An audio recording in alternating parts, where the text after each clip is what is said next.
명예, 돈 이런 게 아무리 많아도 퇴임할 때가 되면은 인간관계들도 많이 끊어지고 사회에서 더는 알아주지도 않고 살 맛이 안 난다 그래요. 그래서 노년기를 행복하게 살려면은 지식인사이드 구독자 여러분 반갑습니다. 저는 현재 가톨릭대학교 명예교수로 있으면서 장성숙 정신건강 TV도 운영하고 있습니다.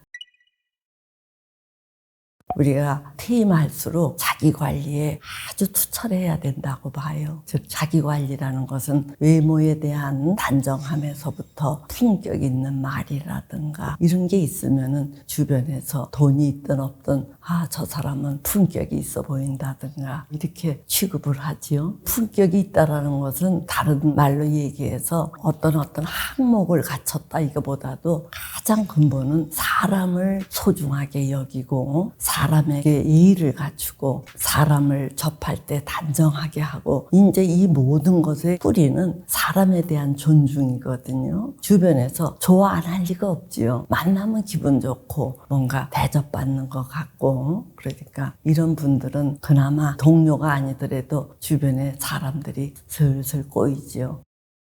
저는 이런 얘기를 해요. 그 사람이 입을 다물고 있을 때는 그 사람이 어떤 정도인지 교양이나 깊이나 어느 정도인지 우리가 알 수 없거든요. 근데 이렇게 말을 10분 정도 해보면은 그 사람의 깊이나 폭이나 교양 이런 게 다 드러나요. 그래서 말이라는 거는 단지 의사소통의 수단이라고 여기지 마시고 말 속에 내 모든 것이 묻어난다라고 여기시고 특히 언어 사용을 각별히 조심하시는 게 아주 좋습니다. 호감이 가는 대화법이라는 것은 말을 할 때 겸손하게 표현하는 것도 몸에 배이는 게 좋아요. 누군가가 얘기할 때 적극적으로 경청을 하려고 하는지 이런 사람들을 보면은 기분이 좋다는 얘기예요. 그래서 적어도 그 장에서 n분의 1 이상을 안 하려고 하는 것을 몸에 배이도록 하는 게 좋습니다. 그런 사람들은 이제 매침이 많은 사람들, 매침이 많다는 것은 그동안 살아오면서 못 배웠다든가 가지지 못했다든가 이런 거에 대한 매침이 많은 사람들은 훌훌 털지 못하고 뭔가 이렇게 옹골지게 남아있어서 아무리 치장을 하도 부지불식간에 그런 모난 점이 툭툭 불거져 나오지요. 그래서 자주자주 자기를 성찰하면서 내 속에 어떤 매침이 있는가, 어떤 응어리가 있어서 나도 모르게 독성을 발휘하는지 이게 살펴보는 게 좋습니다. 아무래도 말이라는 것은 그 사람의 교양, 품격 이런 게 묻어나기 때문에 이야기를 할 때 자기 얘기만 막 뻑뻑 우기듯이 하려고 하는 사람들을 보면 이렇게 밀리는 듯한 느낌을 갖게 하니까 피곤하지요. 함부로 단정하거나 판단하거나 이런 식의 대화는 자칫 타인의 자존심을 건드릴 수가 있어요. 그래서 처음부터 자기 견해를 탁 내놓는 것보다도 내 마음이 이래, 내 생각은 이래 이런 식으로 부드럽게 표현을 할수록 주변 사람들이 치이는 느낌을 갖지 않으니까 아주 어법이 중요합니다. 부모의 도움을 받으면서 준비하는 기간이 삶의 초반부라고 우리가 하죠. 옛날에는 한 20살만 되면은 초반부다 하는데 요즘에는 배워야 하는 기간이 길어져서 그런지 한 30세까지는 인생의 초반부 아니냐 이렇게 얘기를 해요. 이 초반부의 특징은 사회에 진출하기 위해서 많이 배워야 하는 기간이에요. 그러다 보니까 정신없이 이것저것 배우고 또 좋은 데를 점하려고 애를 쓰지요. 그래서 우리 한국 사회에서의 초반부 삶이 언제부터인지 굉장히 고달퍼지기 시작했어요. 그러니까 많은 부모들이 우리 자녀가 잘 배우고 좋은 학교를 가야 인생이 편안해진다. 어떤 도식에 꽉 사로잡혀서 너도 나도 자녀들에게 성과를 요구하고 마구마구 투자를 하거든요. 그러니까 우리가 식물을 키울 때도 이 식물이 아무리 소중해도 적당히 거름을 주고 적당히 물을 줘야 되는데 그거를 너무 많이 주면은 오히려 식물이 죽듯이 그런 위험이 많이 많이 도사리고 있는 게 삶의 초반부 같아요. 그래서 준비하느라고 이제 고달프게 초반부를 마치고 사회에 진출해서 한 30년, 즉 퇴임할 때까지가 이제 삶의 중반부라고 저는 보는데, 이때는 자기 실력을 있는 대로 드러내고 경쟁에서 선점을 하고 또 어떤 성과를 내고 이러느라고 또 정신없이 바쁘다는 얘기예요. 이때는 경쟁에서 우위를 점하는 것뿐만이 아니라 많은 역할이 요구되어요. 그러니까 남편으로서의 역할, 부모로서의 역할, 또는 노부모에 대한 자식으로서의 역할, 또 직장에서 자기 직급에 대한 역할, 이런 것들에 치여서 정신없죠. 그렇더라도 삶의 가장 왕성한 시기는 삶의 중반부라고 여겨요. 중반부에서는 비교의식이 너무 성하지요. 그래서 아파트를 더 좋은 동네에서 큰 평수를 차지해야 된다든가, 좋은 차를 가져야 된다든가, 또 우리 자녀를 남부럽지 않게 아주 명문대학에 보내서 좋은 직장을 갖게 해야 된다든가, 이런 욕심이 한도 끝도 없이 피어나는 시기가 이 중반부인데, 그렇게 정신없이 살다 보면 굉장히 고달하거든요. 그래서 이 중반부에 이 정도면 됐다, 이 정도 이상으로 가면은 나도 고달프고 주변도 고달프다 하는 식으로 욕심을 좀 줄이면은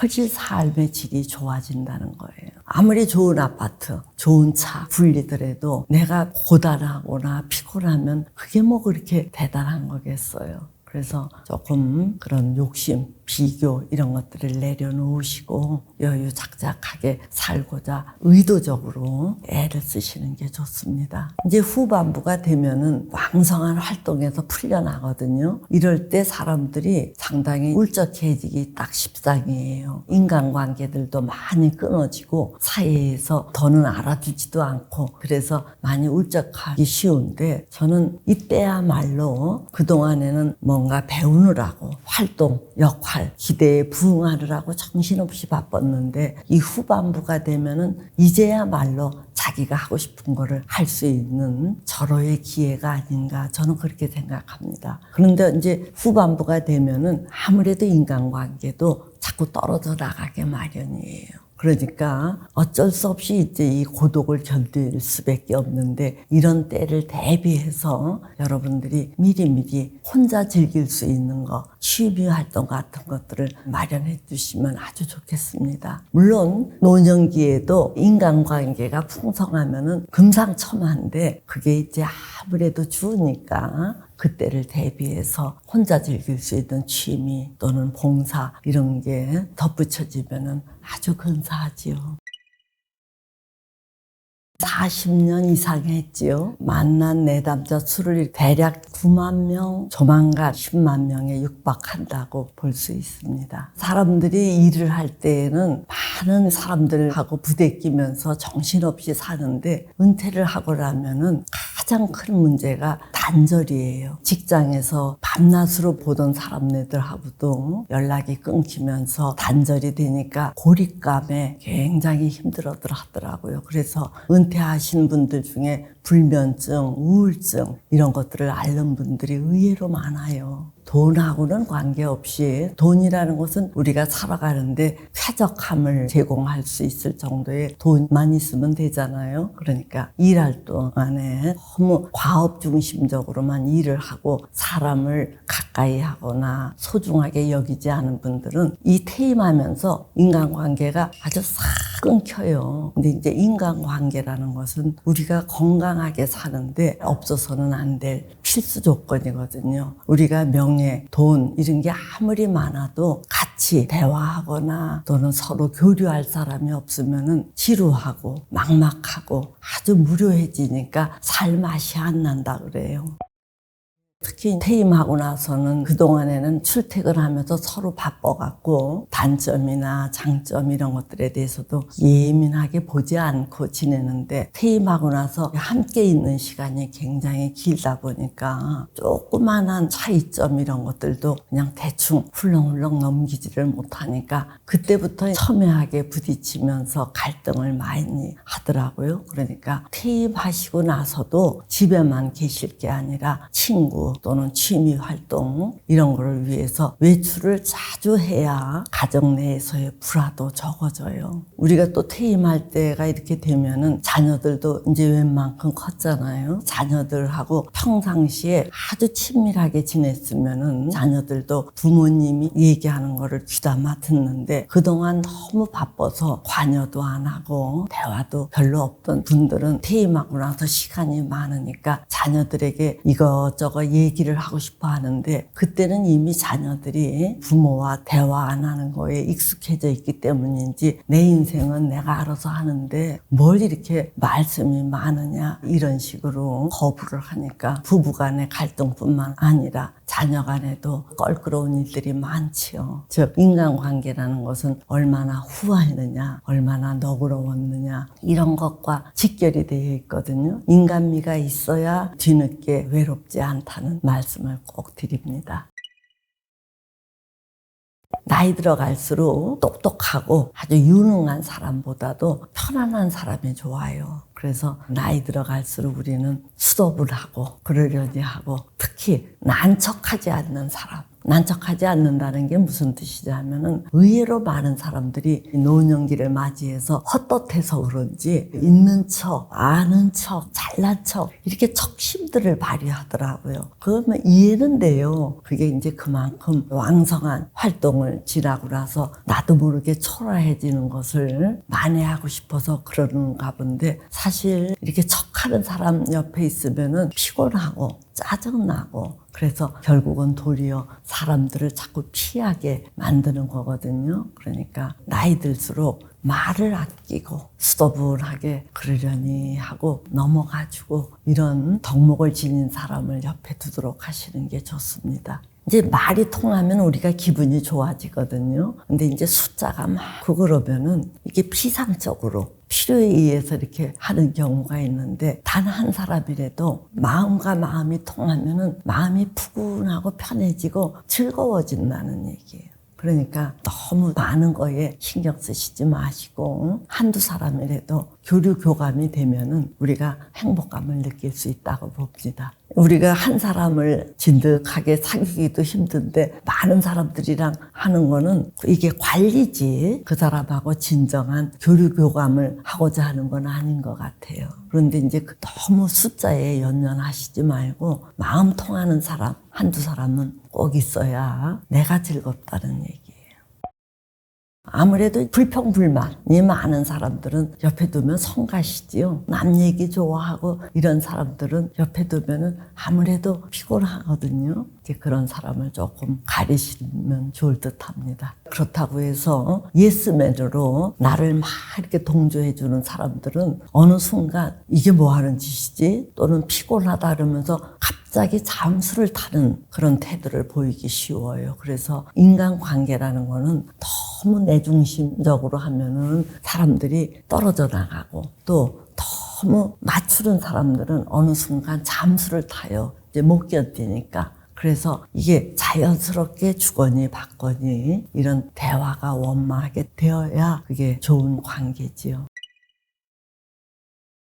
많은 사람들이 미리미리 준비하지 않아서 고민하는 것들을 많이 목격해요. 대표적인 게 경제, 또 평상시에 꾸준하게 건강 관리를 잘해서 아프지 않아야 되고 나와 대화가 되어야 사는 맛이 나니까 사람이 있어야 되고 그래서 우리가 노년기가 되어서 가장 필요한 게 건강 그리고 사람. 건강은 아주 물리적으로 필수적인 거고 정서적으로 기분을 좋게 하느냐 나쁘게 하느냐 이거를 결정하는 요인은 사람이에요. 그래서 자기와 말이 통하는 사람이 있으면은 사는 게 유쾌하지요. 그런데 평상시에 인색하고 인간미를 발휘하지 못한 사람들은 건강과 돈은 있는데 사람이 없으니까 쓸쓸해 하더라는 얘기예요. 그래서 우리가 노년기를 행복하게 살려면은 건강, 사람 필요. 필히 갖춰야 된다. 이렇게 여기시면 좋겠습니다. 사람들은 누구나가 다 관심받기를 원하거든요. 그런데 너무 타인에게 의존적이지 않는 게 아주 중요하거든요. 다 자기 살기 바빠 죽겠는데 누가 자꾸 칭얼칭얼 보채듯이 의존하려고 하면 아주 성가셔요. 그래서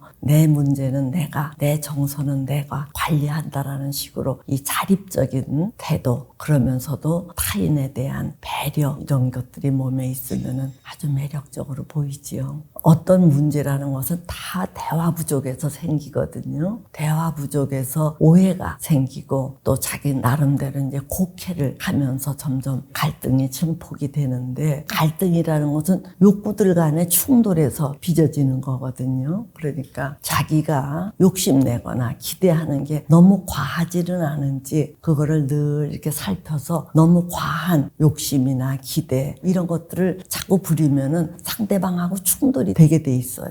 그러니까 우리가 갈등을 피하려면은 가급적이면은 기대나 욕심 이런 것들을 줄이는 게 아주 저는 척결이라고 봅니다. 요새 이렇게 보면은 부모하고 자녀 간에 갈등을 하는 집안이 많아요. 자녀를 자기가 알아서 뭘 하도록 내버려 두지를 않고 부모가 앞다투어서 막 뭔가를 심어주려고 하고 기대를 하니까 이 자녀들은 그게 버거워요. 버거우니까 저항하고 반발하면서 이게 충돌이 되더라고요. 그래서 이 자녀하고 갈등을 줄이려면은 너무 많은 욕심을 안 부려야 돼요. 또 부부 사이에서도 너무 많은 걸 기대했다가는 갈등이 생기잖아요. 근데 많은 분들이 사랑하니까, 소중하니까 이 정도는 내가 너한테 요구한다, 기대한다. 이렇게 사랑이라는 이름으로 자꾸 무리수를 두는데, 이제 그렇게 하다 보니까 이 갈등이 끊이지를 않는다는 얘기예요. 아까도 얘기했지만 관계에서 가장 중요한 것은 경청이에요. 경청을 하다 보면은 이해가 되고 또 공감이 되고 또 그래서 수용이 되고 이런 과정을 거치면은 아무래도 갈등 같은 것들은 미연에 방지가 되지요. 제가 이제 주로 심리 상담을 다루는 사람이기 때문에 강조하는 것은 이렇게 살아보니까 돈이나 명예도 뭐 있으면 좋지만 그게 꼭 있어야 되는 건 아니고 적당히 자기 명예가 실추되지 않을 정도 있으면 되고, 가장 중요한 건 사람이에요. 옆에 있는 사람에게 공을 잘 들여서 그네들과 유쾌하게 사는 것보다 더 행복한 게 어디 있겠어요. 그래서 저는 우리의 행불행을 결정하는데 가장 중요한 것은 사람이고 또 그 사람과의 교류 교감이다, 이렇게 말씀드립니다.